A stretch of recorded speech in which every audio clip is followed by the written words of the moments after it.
మనం ఏదైనా ఒక వస్తువుని కొనాలి అనుకుంటే దాని పుట్టు పూర్వోత్తరాలు ఏమిటో తెలుసుకుంటాం, అవునా? ఏదైనా ఒక స్థలం కొనాలని నిర్ణయించుకుంటే దాని దస్తావేజులను విచారిస్తాం, లాయర్ దగ్గరికి వెళ్లి వాళ్ళ సలహా కూడా తీసుకుంటాం, ఆ చుట్టుపక్కల ఉన్న వాళ్ళని కూడా విచారిస్తాం, ఆ తర్వాతే కొనుగోలు చేస్తాం. ఏదైనా ఉద్యోగానికి వెళ్తే ఆ కంపెనీ ఏమిటి, నేను చేయాల్సిన పని ఏమిటి, దాంట్లో నేను ఇవ్వగలనా లేదా అని విచారించుకుంటాం, అవునా? ఏదైనా హోటల్కి వెళ్ళినప్పుడు అక్కడ ఏవేవి వంటకాలున్నాయో అవి తెలుసుకొని అప్పుడు ఆర్డర్ చేస్తాం. మనం వాడే చెప్పుల నుండి దుస్తుల దాకా, చేతిలో పట్టుకునే ఫోన్ నుండి ఇంట్లో వాడే అన్ని పరికరాలు, వాటిని ముందు ఆరా తీసిన తర్వాతే, వాటి గురించి తెలుసుకున్న తర్వాతే కొనుగోలు చేసి వాడుకుంటాం, అవునా?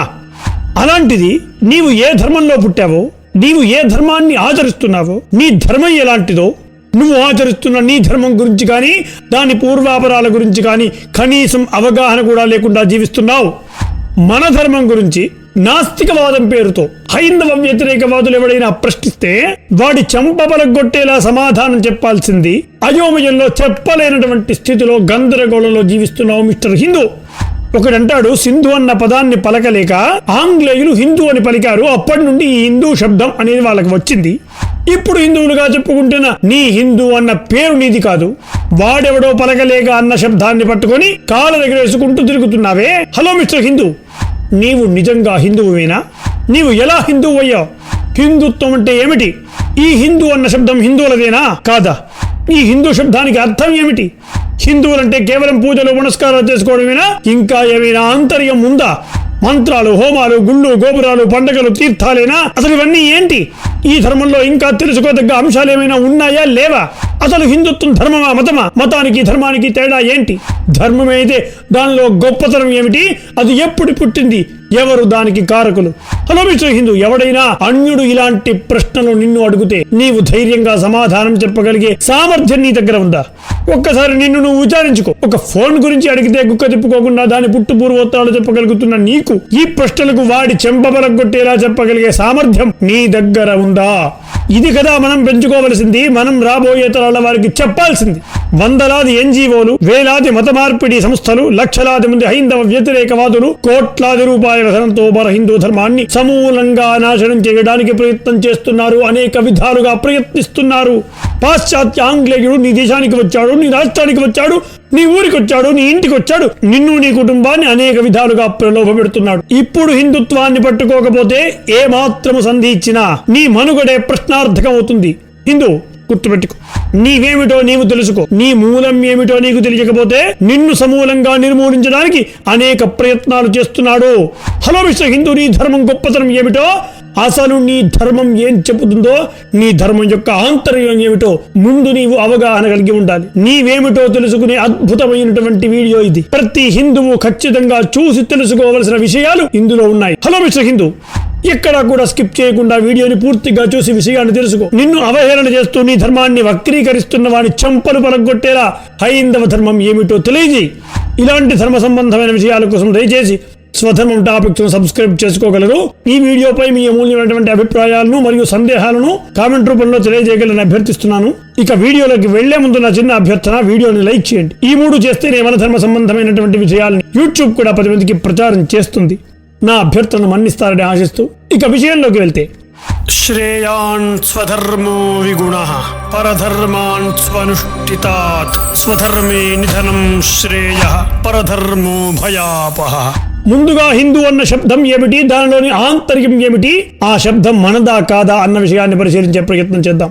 నిజానికి హిందూ అన్న శబ్దం ఎక్కడో ఆంగ్లేయుడు పెట్టిన పదం కాదు. ఋగ్వేద కాలం నుండి హిందూ శబ్దం నిర్వచించబడుతుంది అని సగర్వంగా చెప్పుకో మిస్టర్ హిందూ. దానికి మూలమైన శ్లోకం ఇది. ఆ సింధు సింధు పర్యంత యస్య భారత భూమిక పితృభూ పుణ్యభూశ్చైవ సవై హిందూ రితి స్మృతః. దీని అర్థం ఏమిటో తెలుసా? ఆ సింధు సింధు పర్యంత, వాయవ్యానగల సింధు నది నుండి దక్షిణానగల హిందూ మహాసముద్రం వరకు యస్య భారత భూమిక, వ్యాపించి ఉన్నటువంటి భూభాగమని అర్థం. పితృభూ పుణ్యభూశ్చైవ, ఎవరైతే తమ పితృభూమిగా పుణ్యభూమిగా భావిస్తారో సవై హిందూ రితి స్మృతః, వారందరూ హిందువులే అనేది ఈ శ్లోకార్థం. ఈ శ్లోకంలో హిందూ శబ్దం అనేది ఉంది చూడండి. వాడెవడో ఆంగ్లేయుడు నోరు తిరగగా అన్న పదమని అవహేళన చేస్తున్న వక్ర ప్రచార కర్తలకు ఇదే మొదటి చంపదెబ్బ.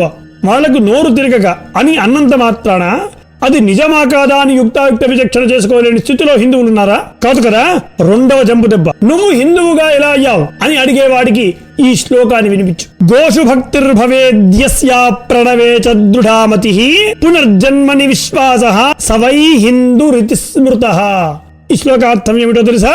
గోవుల యందు భక్తి, ఓంకారం యందు నిష్ఠ, పునర్జన్మ యందు విశ్వాసము, ఈ మూడు ప్రతి హిందువుకు ఉండడం అవశ్యం. కాబట్టి ఈ గుణాలు నాలో ఉన్నది కాబట్టి నేను ఈ భూమిలో ఆ సింధు నుండి ఈ సింధు మధ్యలో ఉన్నటువంటి ఈ భూమిని నా పితృభూమిగా విశ్వసిస్తున్నాను కాబట్టే సగర్వంగా నేను హిందువునయ్యాను అని చంప పలగొట్టు.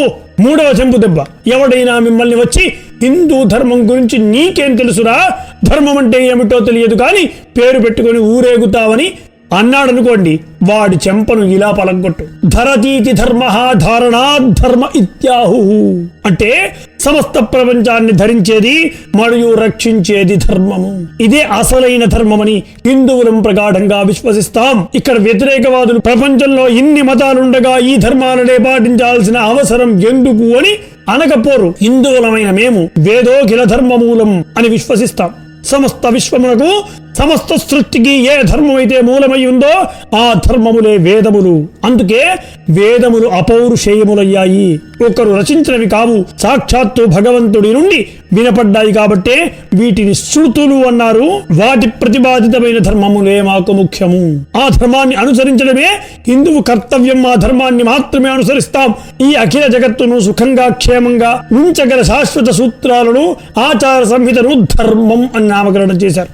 దీనినే మానవ ధర్మం, సనాతన ధర్మం, హిందూ ధర్మం అని అన్నారు. హిందూ ధర్మం ఓ ప్రవక్త వల్లనో ఓ వ్యక్తి చేసే తపస్సు వల్లనో ఏర్పడింది కాదు. అనేక వేల లక్షల సంవత్సరాల సాధనలో నుంచి కాలక్రమేణా ఆవిర్భవించిన మహాధర్మం ఇది. ఎందరో యోగి పుంగవులు, ఋషులు, ధార్మికుల ఆత్మజ్ఞానానికి ప్రతీకలైన వేదాలు, ఉపనిషత్తులు, పురాణ గాథల రూపంలో ఆవిష్కృతమైన జీవన విధానం ఇది. ఇదే హిందూ ధర్మం అని సగర్వంగా చెప్పు మిస్టర్ హిందూ. నాలుగో చెంపదెబ్బ, హిందువులంటే ఒకటే. హిందువులంటే కేవలం పూజలు పునస్కారాలు చేసుకోవడమేనా? ఇంకా ఏమైనా ఆంతర్యం ఉందా? మంత్రాలు, హోమాలు, గుళ్ళు, గోపురాలు, పండగలు, తీర్థయాత్రలేనా? అసలు ఇవన్నీ ఏంటి? ఈ ధర్మంలో ఇంకా తెలుసుకోదగ్గ అంశాలున్నాయా లేవా అని విమర్శించే కుహనా నాస్తికులకు గట్టిగానే చెప్పు మిత్రమా, హిందుత్వం నిజానికి జీవితానికి, ప్రకృతికి సంబంధించిన ఆధ్యాత్మిక మార్గం. మన ఆధ్యాత్మిక సంపదకు వేదాంతం అన్న పేరు ఉంది. వేదాంతంలో మోక్షం గురించి, ఆత్మ సాక్షాత్కారం గురించి, పరబ్రహ్మ అయిన సృష్టికర్త గురించి, పరబ్రహ్మ గురించి, ఆత్మ, ప్రకృతి, కర్మ సిద్ధాంతము, పునర్జన్మ బంధనాలు, స్వేచ్ఛ మొదలైనటువంటి అంశాలపై చర్చించబడ్డాయి. చర్చలు ఉంటాయి. తాత్విక చింతన, యోగ విద్య వీటిలో అంతర్లీనమై ఉంటాయి.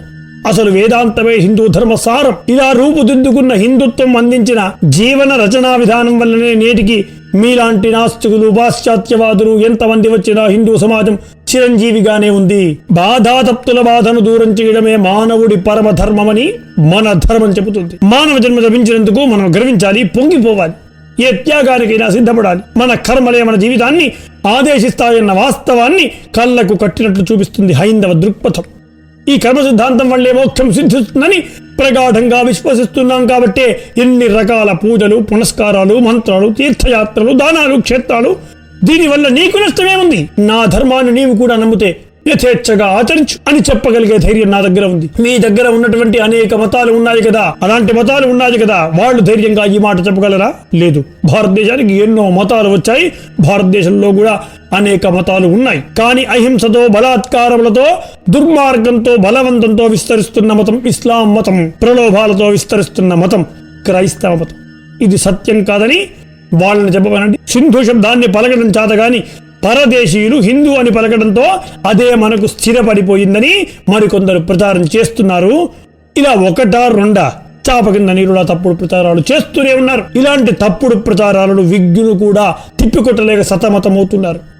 మరో పక్క నుండి మన సనాతన సంస్కృతిని అది బోధించే ఆచారాలను హేళన చేస్తున్నారు. పదే పదే నోటికి వచ్చినట్లు విమర్శిస్తున్నారు. నిజాన్ని అబద్ధంగా, అవాస్తవాలను వాస్తవాలుగా ప్రచారం చేస్తున్నారు.